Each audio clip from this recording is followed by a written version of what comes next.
Hi everyone, I'm interviewing today Thomas Graziani, the founder of WalkTheChat, and I have to be true to you. I know Thomas for some time. He has been a long-time friend of mine. I think I met with him for the first time like 5 years ago in Beijing. He was still working at a very large company. He was not an entrepreneur yet. And it was at the very beginning of WalkTheChat.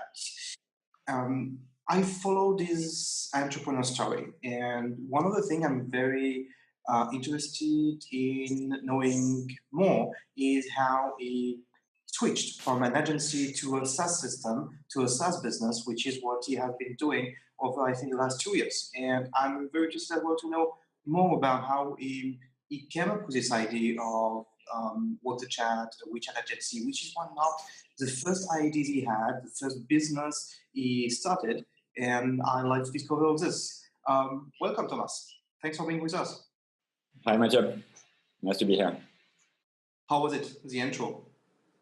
Pretty good. Good? Okay. Very, very transparent. I like it. Okay, thanks. So yes, I know you, I think I met with you in 2014, or no, actually 2013 maybe, right? When did you begin WalkTheChat? Around 3 years ago, but I think we know each other before that because I tried to start a art photography gallery before that in Beijing. And that's when I first met you because I was recommended to talk to you to talk about pricing for my products. And that was the first introduction from our friend Gilles. Okay, I didn't remember. Okay, since then the things have been going on and you have been building a totally different company, which is WalkTheChat. Could you tell us what WalkTheChat is right now? Yeah, so today we are basically an e-commerce platform which enables merchants outside China to sell inside China via WeChat. So it's like kind of a Chinese WeChat version for Shopify. You can create your store and then your Chinese customers buy in China with a completely China WeChat friendly interface, and you receive the money in your bank account in the US or France or wherever. Okay. I see. So to sum up, you are providing a kind of plugin solution for Shopify shops, for actually any shop, right? It could be one platform, and it plugs into other e-commerce platforms. So it can work by itself without any third party.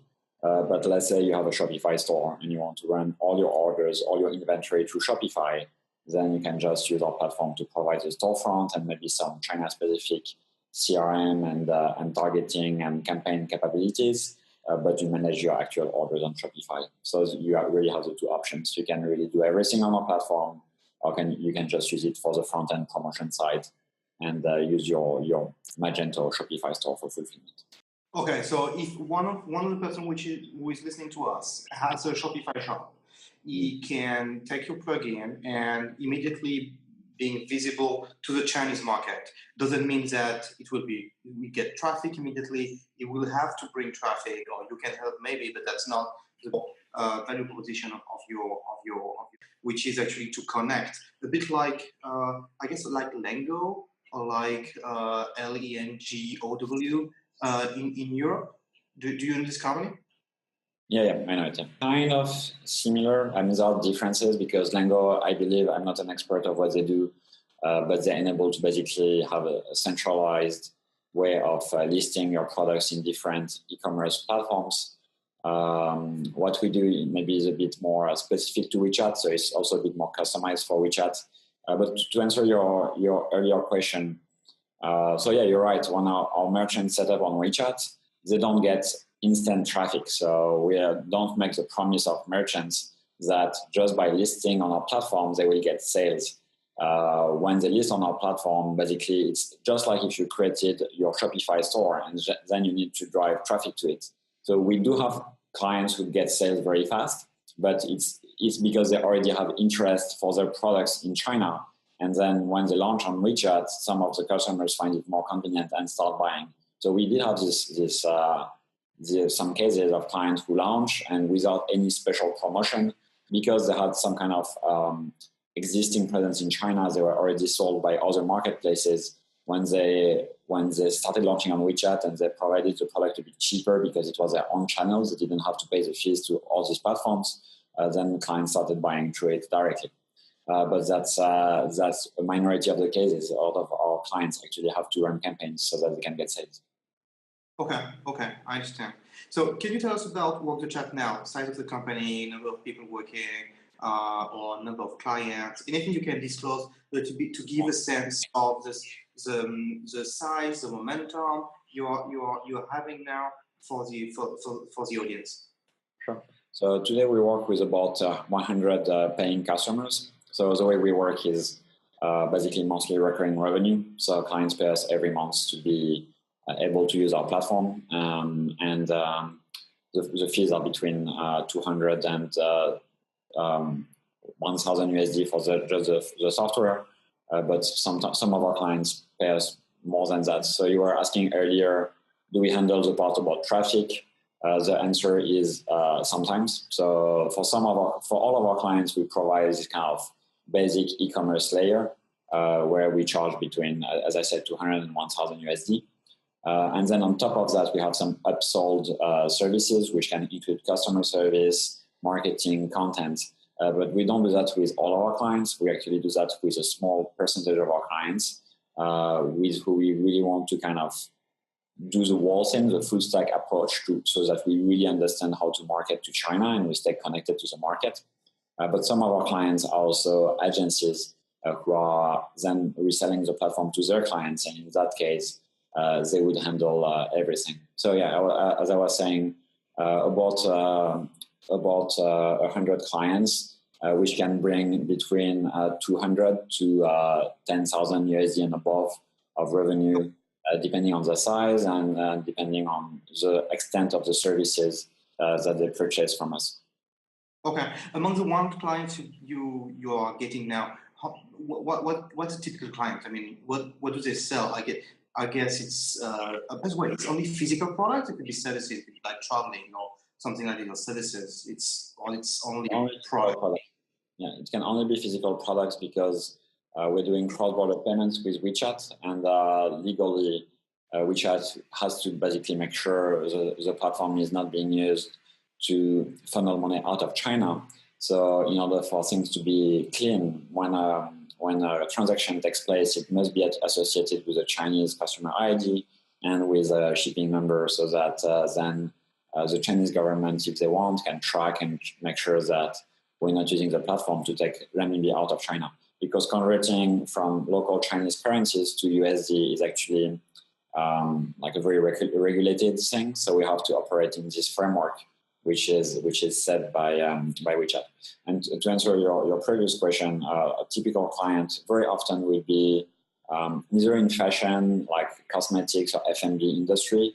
Usually we're talking about clients who are not super famous. They are famous within the niche.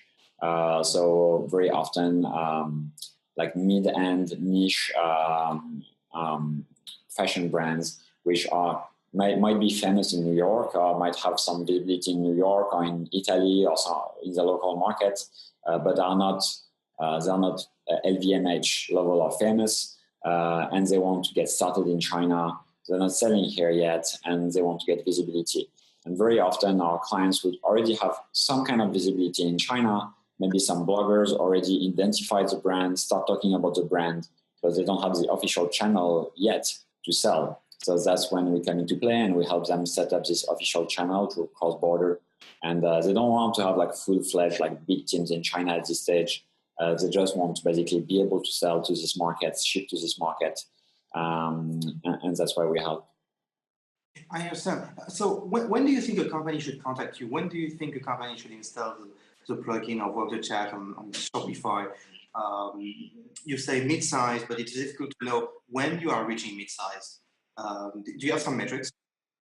Yeah, usually they should be like somewhere above 20 million USD of sales is in their home market, because getting into China is not necessarily cheap. It's like we try not to overpromise in any way to our clients.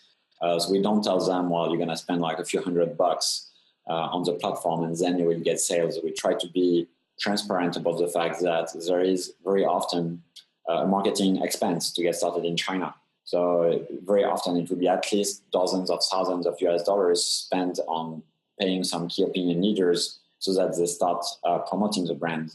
So we have some good cases of companies spending less than that. So recently we had a fashion brand which put like 8,000 US dollars of investment in key opinion leaders, got about just below 60,000 US dollars of sales for a company which is basically just getting started in the Chinese market. So we are getting good results sometimes with low investment, but it's not first, there is still an investment.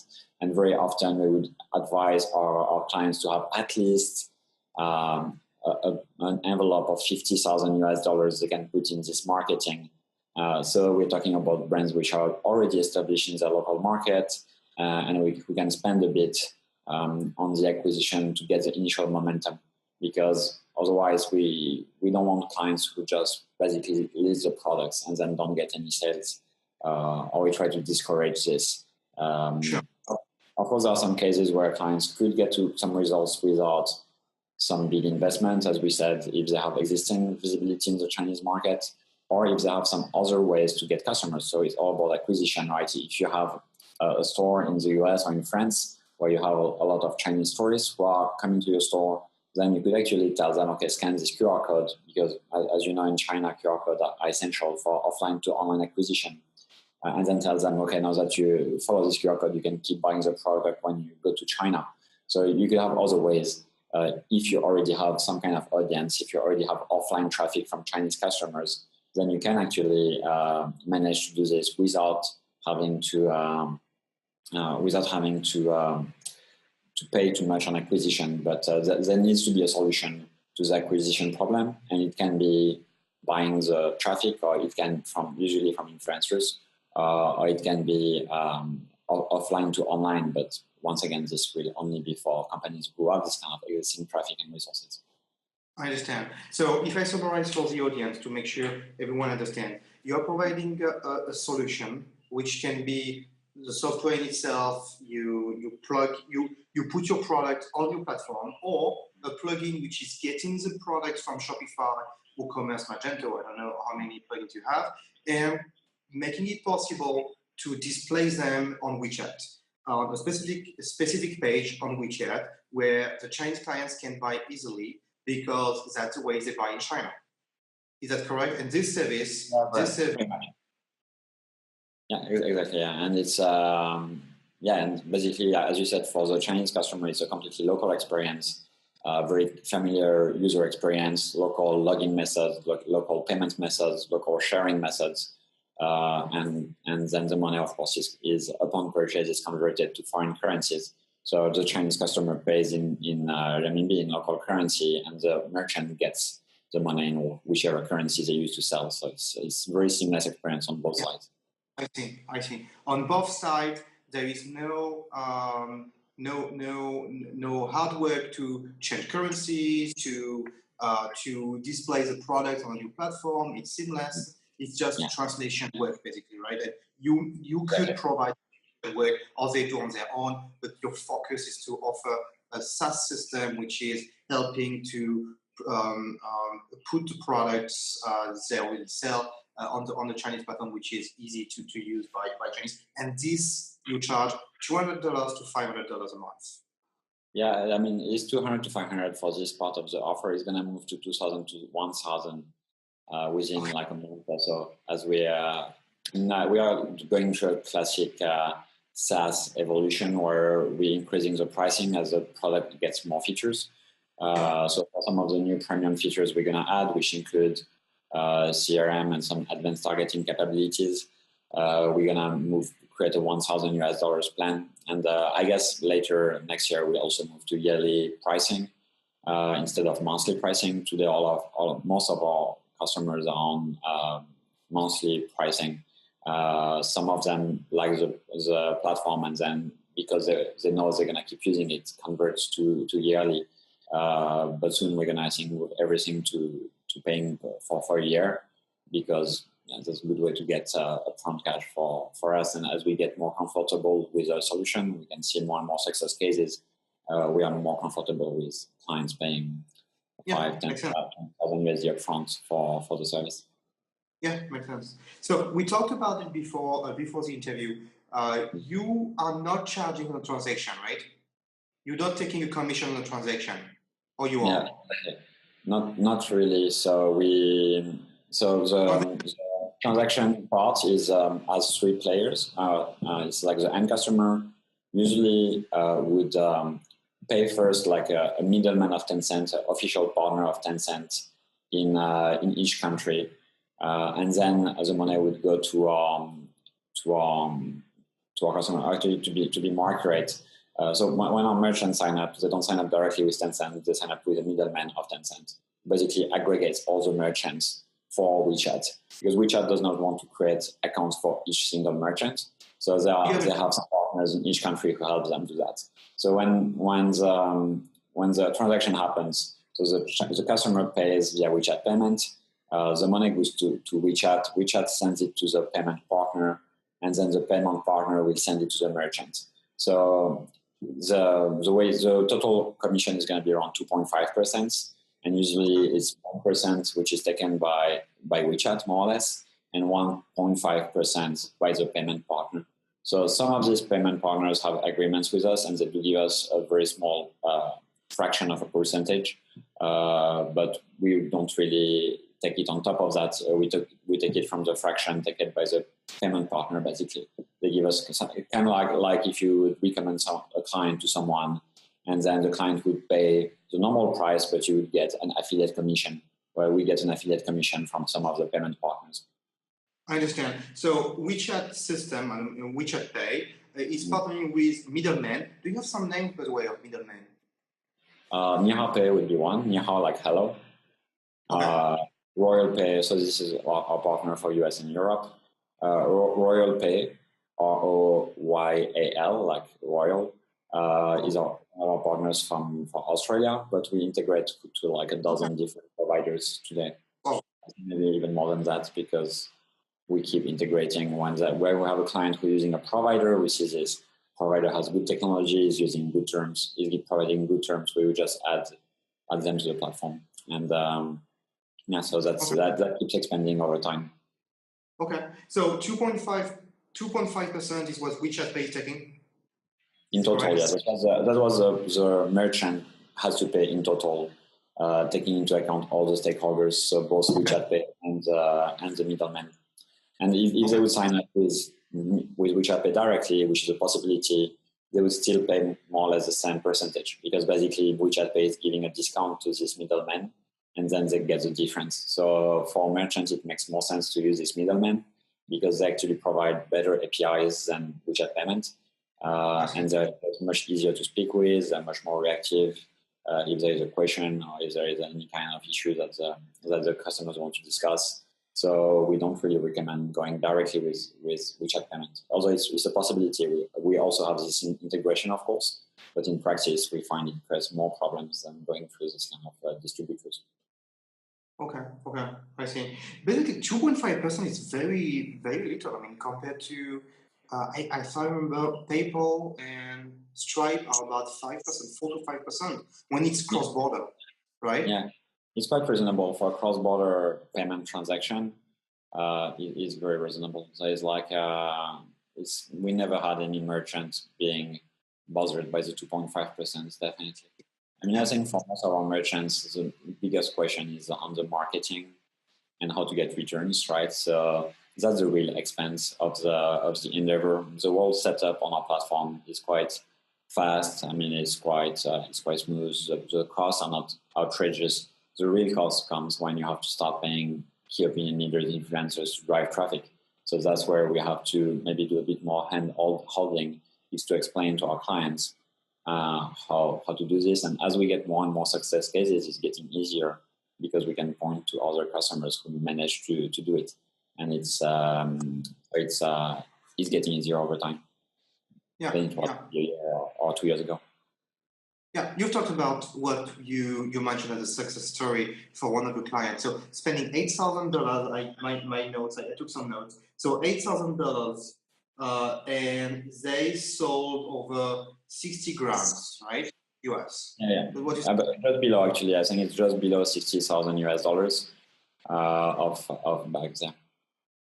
Okay, 8,000 spending, 60,000 as revenues. Yeah. So if I do the math, I mean, I'm around, I guess, 12%. I mean, 12, 14%. This was pretty right. Yeah. This is not what. Bad. Yeah, go ahead. Yeah.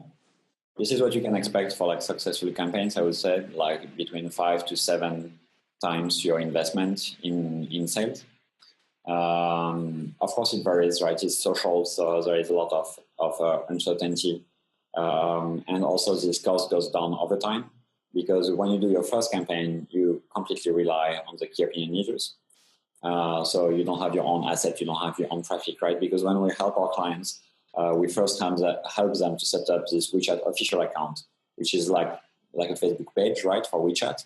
People are going to follow it. They're going to be able to send notifications. And this WeChat official account will link to the shop. So it's like if you have a Facebook page linking to a Shopify store. So when you get started, you don't have any following. So you have to pay basically for each view and for each sale. And as you expand and as you keep doing campaigns, usually when you run a campaign, you don't take people directly to the store. You ask people to follow your account. So you are accumulating followers on this account, this asset, and your cost of sale gets down over time and becomes more predictable. So at the beginning, you're going to have a bit more to spend to acquire sales, and also you're going to have much more variability because people don't know you, and some of the key influencers are going to be a great fit, some less. And then as time goes by, you can get a bit more visibility on how much sales you're going to get on WeChat because you're going to run your weekly or monthly campaigns on your account, and you will get some sales coming like this in a way which is a bit more predictable, a bit more recurring. Okay, so the 8,000 including your fees? No, this is how much spend in marketing, but our fees. Yeah. Okay.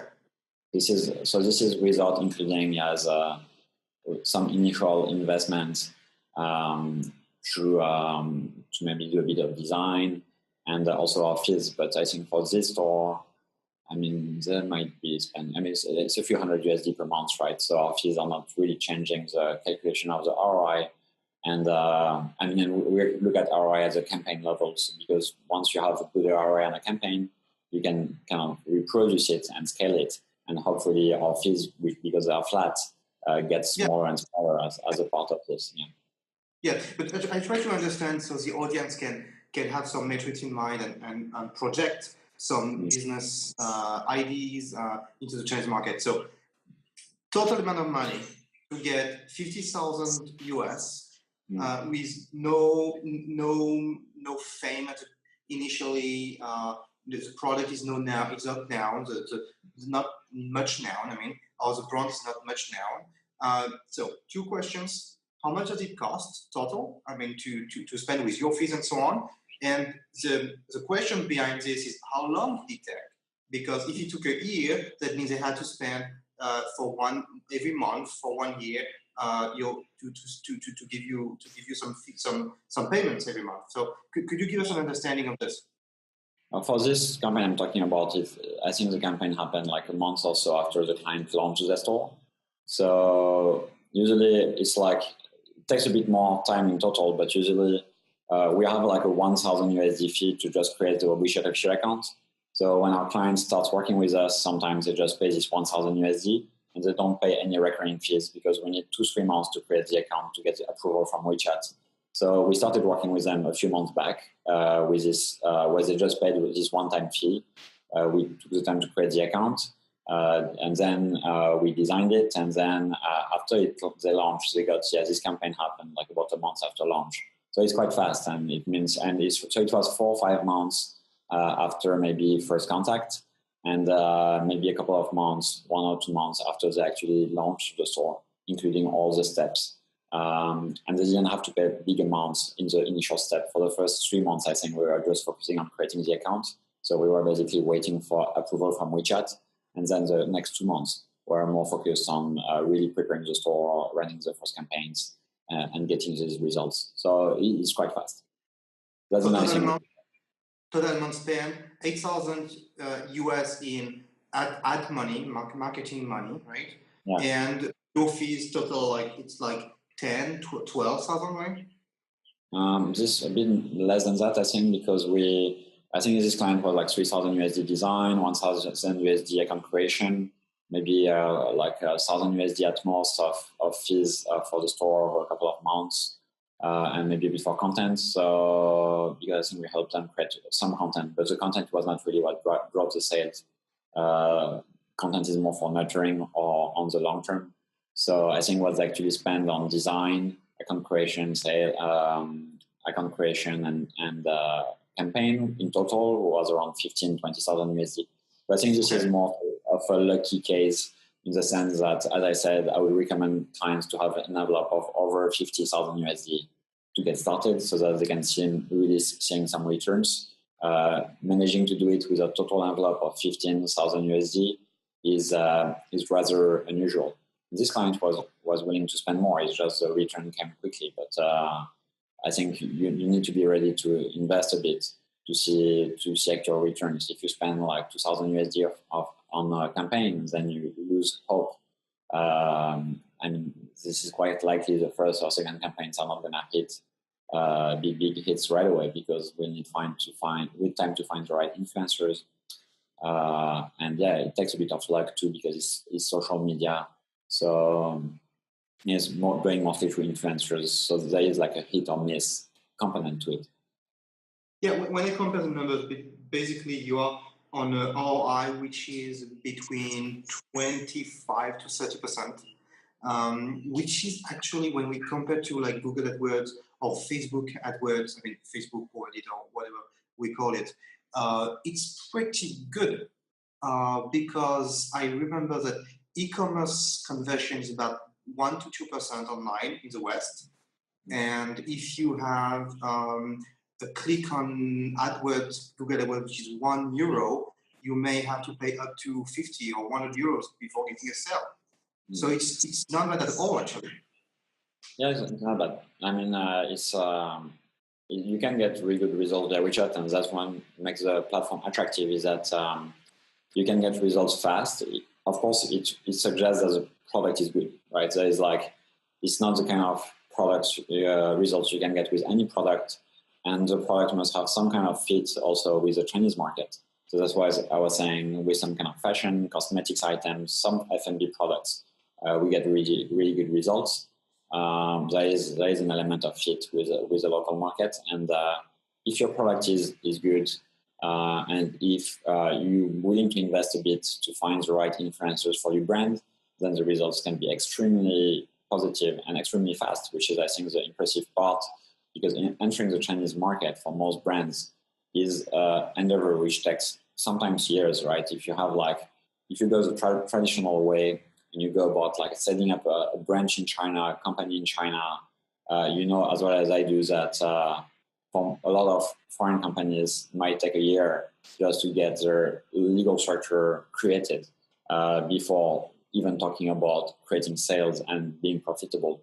So the idea is that you would start on a phone call and that 4 or 5 months later you would be profitable on your Chinese market strategy is quite, I think, quite exciting, and without such an insane expense. Once again, as I said, we don't want to make people believe they can do that with just a few $100, but for large SMEs, investing like 20, 30, 50,000 US dollars in initial campaigns or more if they want, of course, is not such a crazy expense in order to crack the Chinese market.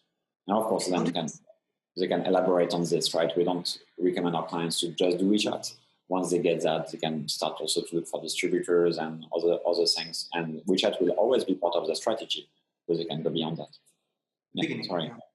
How do you identify the KOLs? You insist a lot on KOLs, on influencers. How do you identify them, and how do you work with them? I mean, do you pay upfront money? Do you incentivize them on the sales volume? Yeah. So very often it's, most of the time it's upfront money, yeah. And very often we find them through kind of personal contacts or like basically the network we are starting to build. And that's why I'm saying we are mostly focused on like this elements of fashion, cosmetics, and F&B, because that's when we start to know a bit more KOLs and being a bit more used to doing this kind of promotions.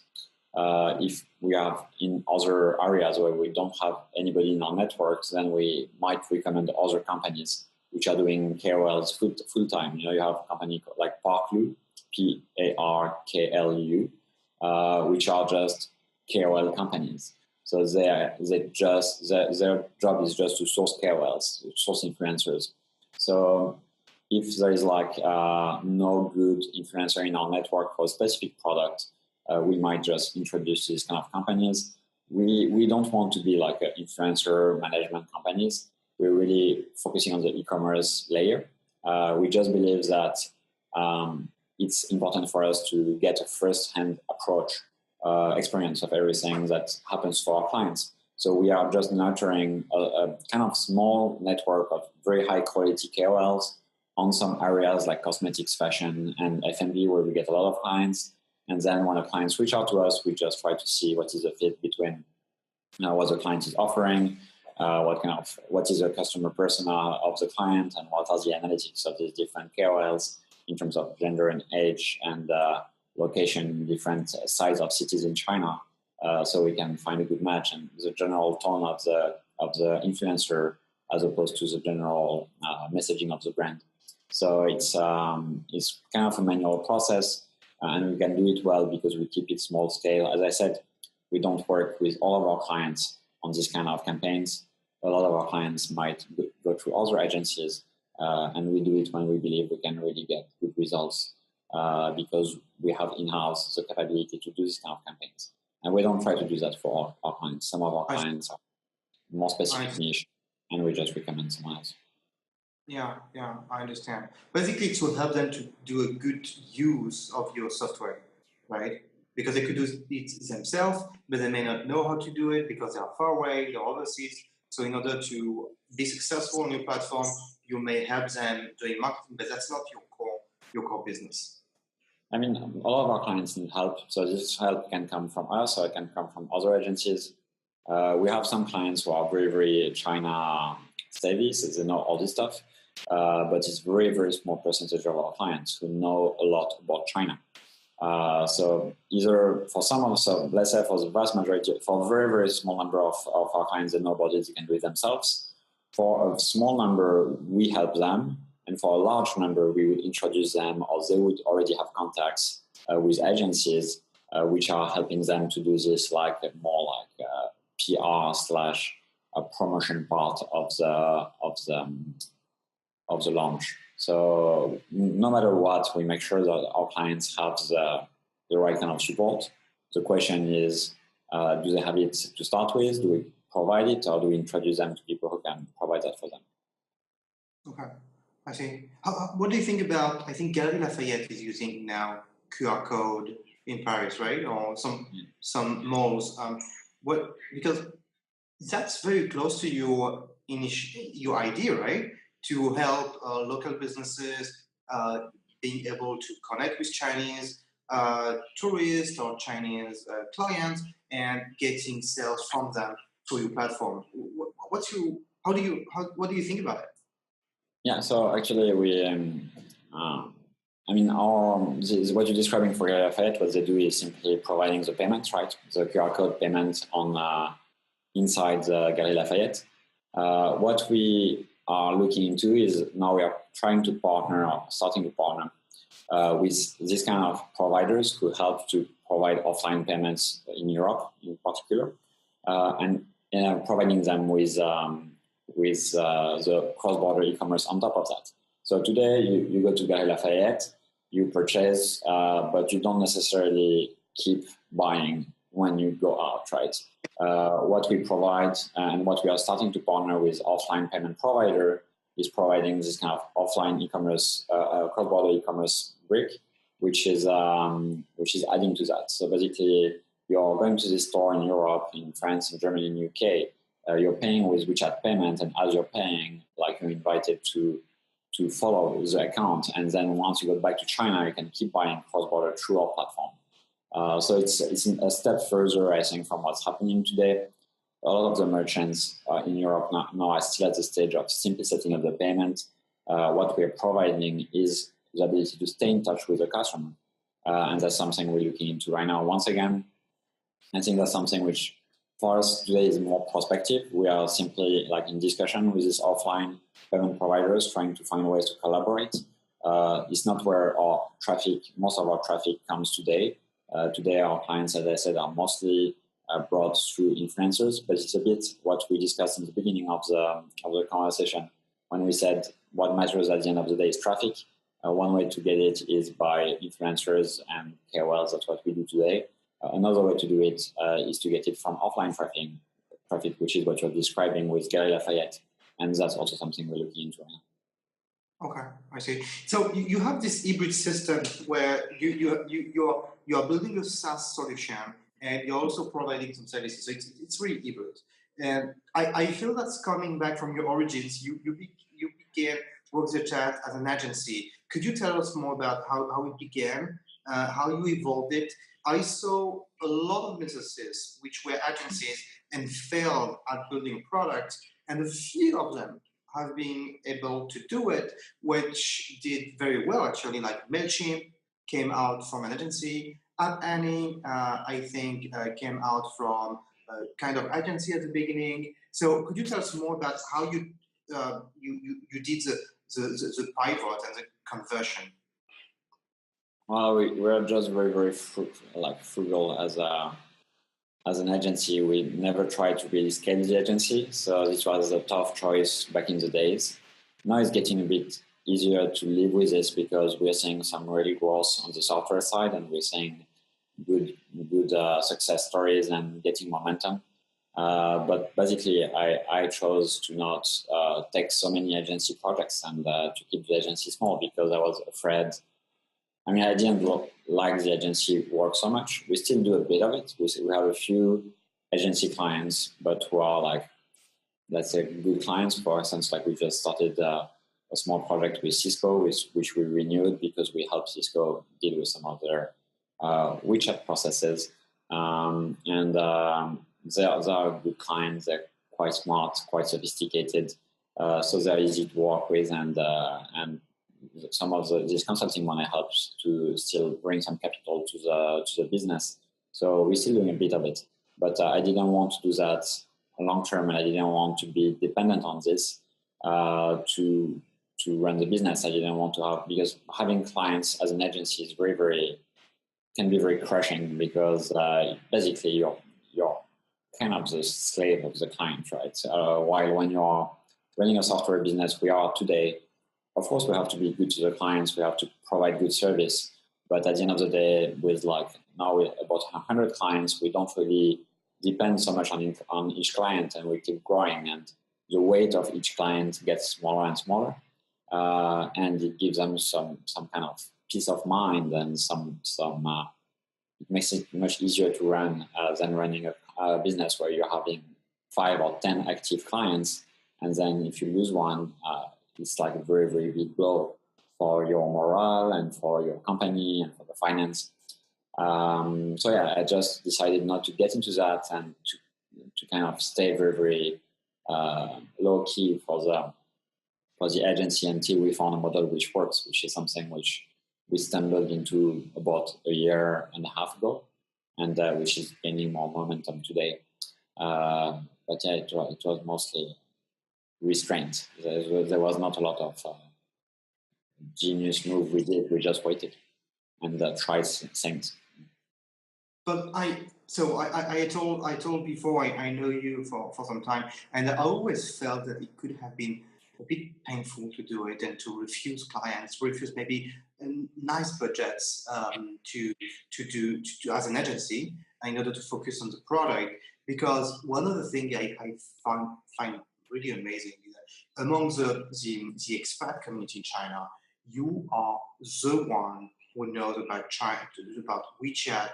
You're the one who every time we're publishing something on WeChat gets a lot of press coverage, a lot of shares, a lot of likes, and so on. So for you, getting quite big on an agency could have been possible, but that was not part of your basically your path and how you saw it. And that's very rare. I mean, to see an entrepreneur who is going to commit to one product and get rid of all the other business he could get, which could make a decent amount of money. No, yeah, there are some difficult calls. Like we turned down some projects with JP Morgan, with the French government, with Bosch. Also, we worked with them, but then we refused to quote on some bigger projects. So yeah, it was not easy, but at the end of the day, that's I think why it helps me, because I'm a bit weird. I don't really have. I have very philosophical approach to life. Right, it's not really about money. I don't care too much about money. I care about doing the things I want, the way I want them to do, the way I want to do it. And if I make less money, I make less money. I have enough to get by and to live a happy life. So money is not really something which matters too much. If it's getting money to do the wrong thing, it will not help me. I just want to make the thing I want grow, but just getting money in itself is not very interesting. So that's made it easier for me to turn on these projects, although they were bringing money. But they were not what I wanted to do. So yeah, I decided, and I still sometimes do today, to refuse to quote for things which are quite large and could bring quite a lot of revenue, but are not a good fit for what we're doing today. Yeah, an agency is a never-ending fight, and you always have new product with different requirements, so it's difficult to scale on it. I guess that makes why you moved partly in product. Yeah, everything is a never-ending fight, but it's just that in this case, the fight I wanted to fight was the one of building a software business. So it's also a never-ending fight. You're fighting against potential bugs, or improving your architecture of your product, improving the stability, improving all the transparency, improving the features. But from a personal standpoint, I find it more satisfying. So that's where I want. I understand. How did you begin? I know that you were at the beginning in very different fields. Picture, photography. And how did WalkTheChat begin? You are not a developer, obviously not Chinese. You are not in e-commerce. And how did it begin? How did you decide to create at the beginning, which was an agency focusing on Wechat? What was the start? Yeah, so it's kind of a long story. So my background is in engineering, but not in programming, as you mentioned. I've been trained in mathematical engineering in France and business in UK. Then I went for a short time at BCG in management consulting, which I didn't quite like. So I quickly left to go to China, and I worked for Schneider Electric, a big French automation company, for 3 years before starting WalkTheChat. This is like the professional side, as you said. It's not linked to neither with e-commerce nor with programming. As I was at Schneider, I got interested in entrepreneurship, started a few companies, one in the fashion business, one in the art photography business. And the fashion company, when I started using Wechat as a marketing tool to promote it, because back in the days, Wechat was just getting started. And I learned about Wechat this way, and then I realized, a lot of companies didn't know how to use Wechat, and I started offering these services to companies. Basically, this expertise I was building, as you mentioned, I started blogging about it. So I was the first, basically, person to write about Wechat in English, and now we have quite a very active blog, which gets us a lot of traffic, which we've been maintaining for the last 3-something years since I started WalkTheChat. And that's how it started. And quickly I realized the Wechat thing was making much more money than the art photography. So I gave up the photography project and started focusing on Wechat. And then we were like 1.5 years in kind of limbo, just taking some agency projects, not really finding our path, just looking for what we wanted to do. And for the last year and a half, we've been focusing on this e-commerce product, and it's been much more satisfying because we've seen like month-over-month increase of our monthly recurring revenue. And today, when we look at the curves of growth, it's pretty nice to see that we are really building on something. Okay, I see. So you built WalkTheChat initially because people were asking you to do the same as what you were doing yourself for your initial business that you start. And after you built blog, you talked about it, and you did a lot of content marketing, and I know we talked a lot about it before about how to build content marketing. What's the situation now about your client acquisition system? What's your process? If I go on SeminarWeb and checking your website, you're getting traffic, I guess, a lot from search, from Google, and a bit from social media, from Quora, but that's very little actually. Can you tell me? It's not a bad channel for us.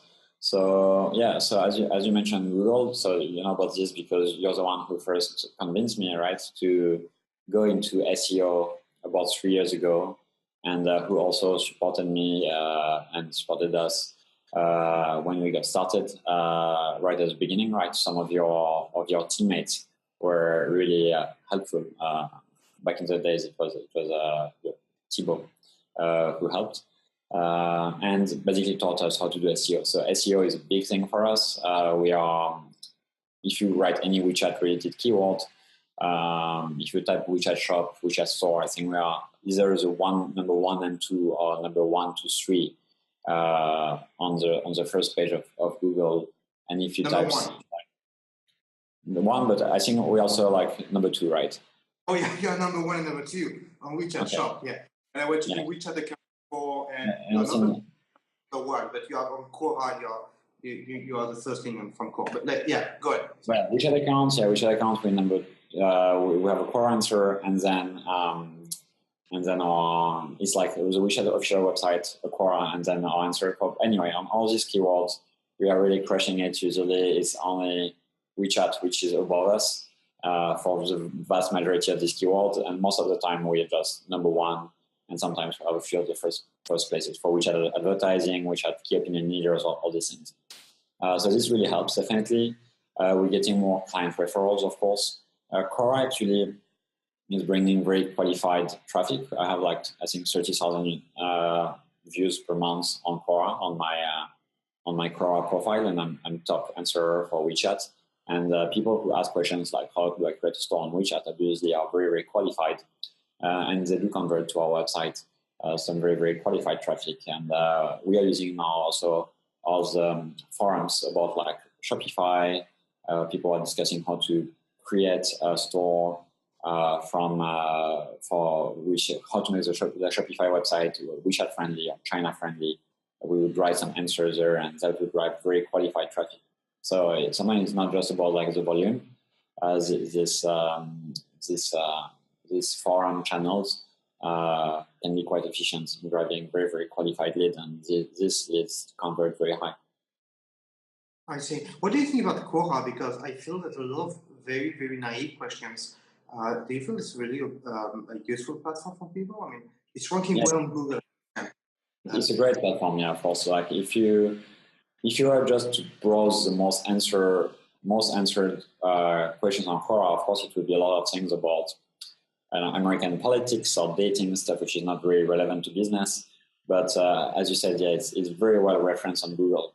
So most of the time, if you Google a question about WeChat, you would find our website, and then you would find a Quora answer, and the Quora answer would be my answer, right?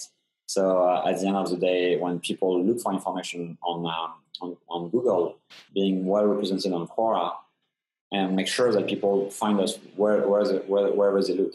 And also Quora is very often seen as a kind of trustworthy source of information because you get opinion from different people about the questions you're asking. So being there is really a good way to provide expertise. And very often we don't directly promote the business, but we provide very good expertise, and then people go on our website, and there are people who are looking for who are asking themselves questions about WeChat, and then they convert to some of our lead magnets. So we also have very, very good lead magnets on the website. So when people get on the website, we have 2 lead magnets which are working extremely well. One is an ebook about entering the Chinese market, and one which works even better is a 5-day email course about WeChat marketing. So people would sign up to that, and then they would receive 5 emails. First one about how to create a WeChat official account, second about shops, third about traffic, fourth about content, and fifth about case studies, which basically would tell them everything about how to market on WeChat. And because what we do is so complex, right? Getting into China is so complex. For us, having all this content, these lead magnets is very important because it enables us first to convert some of this traffic to email collection. And also it enables us to kind of start educating these customers so that when they get to us, they're not at the 0 level of knowledge, they get maybe to 5 or 10%.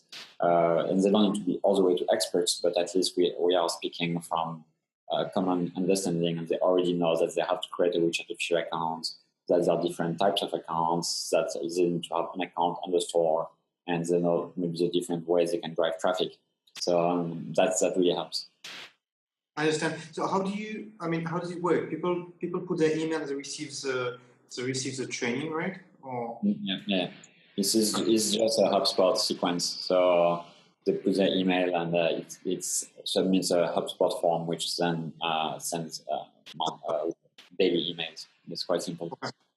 Okay. But this is extremely efficient. Especially, you can see also the engagement of users.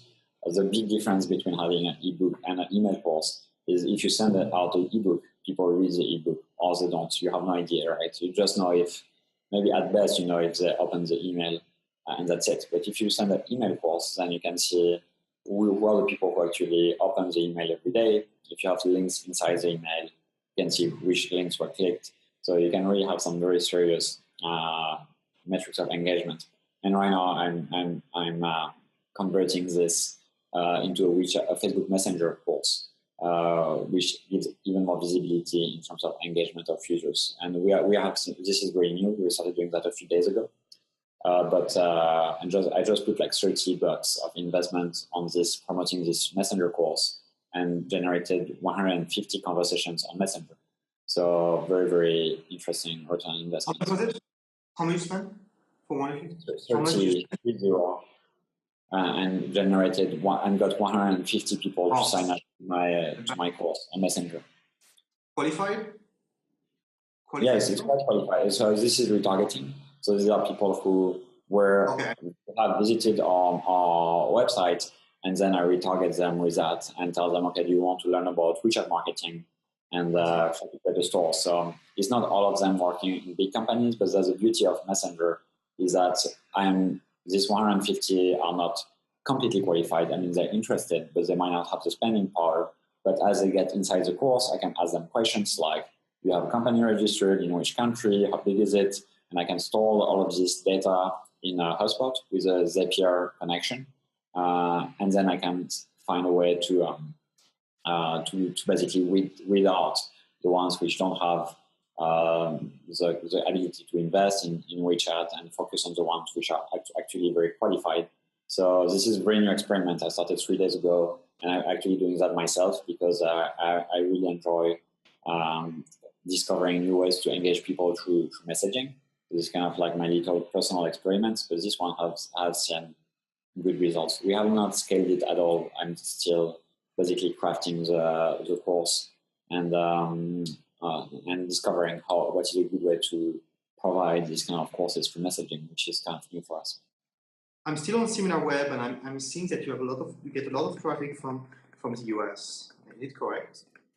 Like 20%. Yeah, it's possible. I mean, this might also be some people using VPN in China. So, this part of this traffic might be Chinese traffic. Like our main geography is US definitely is a big one. US, Canada. In Europe, I would say Germany, UK, Holland,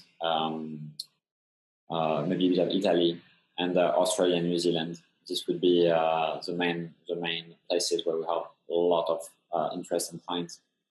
Okay, it's a bit different from what I get from SimilarWeb. I get If you're Singapore. interested, later I can send you like our actual analytics. I think it's always difficult because US OS tends to be overrepresented because a lot of VPN access is using some nodes in US. And you 50K viewers every month. It's not bad.